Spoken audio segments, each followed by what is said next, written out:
This crazy encounter happened to me while delivering food for Uber Eats. So there I was, just trying to juggle work and my family life. You know how it goes. Cinco de Mayo, St. Patrick's Day, all those holidays were gold mines for me, especially in Atlanta.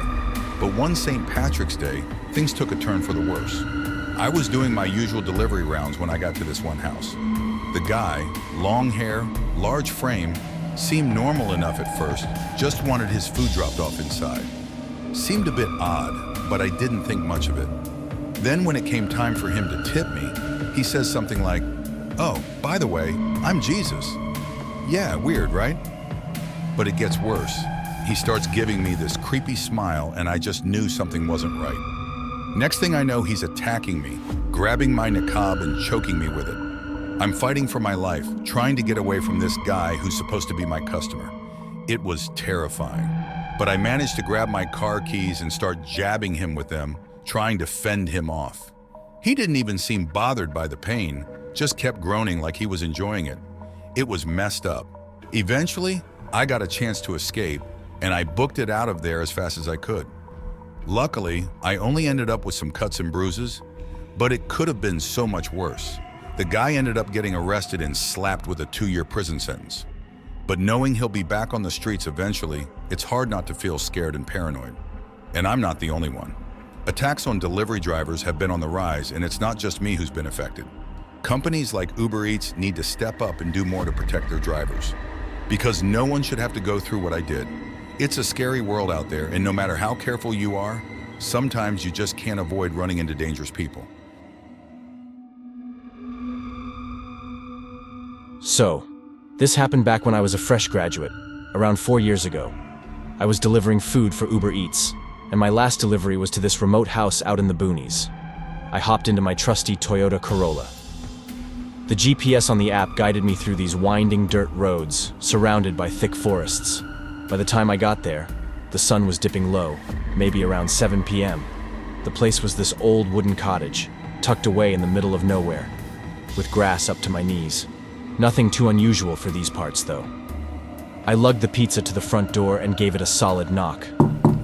Footsteps echoed from inside, and I could feel eyes on me through this little peephole in the door. Then this gruff voice tells me to take the pizza round back.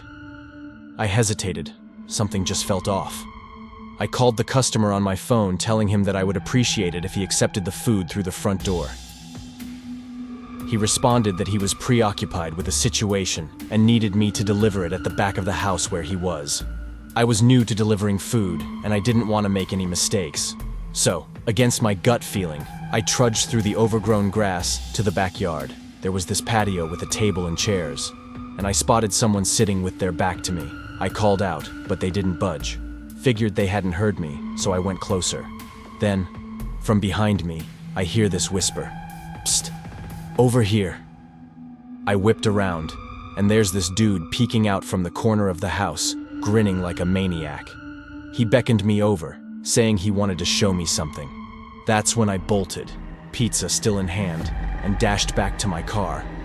I peeled out of there and called the cops as soon as I hit the road. Turns out, there was no sign of anyone living in that house for ages. My question was who ordered the pizza through the app? Who was that person I was talking to on the phone? After that, I quit my delivery gig. Who knows what would have happened if I'd stuck around.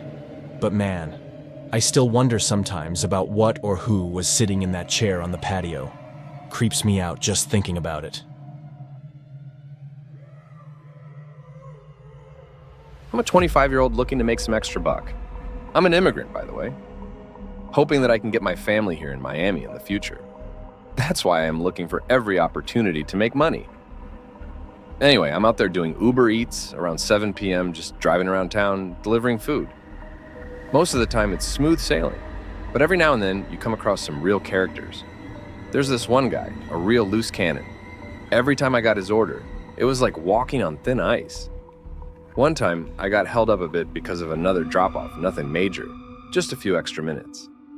But this guy, he starts blowing up my phone, ranting about how his food's gonna be ice cold by the time I get there. I finally show up and he's already steaming mad, claiming bits and bobs are missing from his McDonald's order. I mean, Come on, it's just a burger and fries, not a gourmet meal. Then, out of nowhere, he starts hurling rocks and bits of food at me like I'm the villain in some twisted food fight. Of course, I didn't stick around for that nonsense. Reported his crazy antics to Uber Eats and even called the cops. But that wasn't the end of it. Fast forward to my next delivery, and guess who I see? Yep, Mr. Hothead himself. But this time, he's taken his anger up a notch, yelling about his food being cold and causing a whole scene. And then, get this, he whips out a shotgun, like he's Clint Eastwood in a spaghetti western. Over a bag of Arby's, can you believe it? This Florida man, looking ass, has been terrorizing me all night. I said, what the hell? This guy's crazy. Reported him again, and thankfully, the police already had his number. But let me tell you, that encounter had my heart racing like never before. It's not every day you come face to face with a shotgun-wielding customer over a fast food order. That's one delivery I won't be forgetting anytime soon. I hope you found these stories as chilling and unsettling as I did. It's a stark reminder that sometimes reality can be stranger and more frightening than fiction. If you enjoyed these tales of suspense, make sure to hit that like button and subscribe for more spine-chilling content. This is your host, Nicholas Black. Until next time.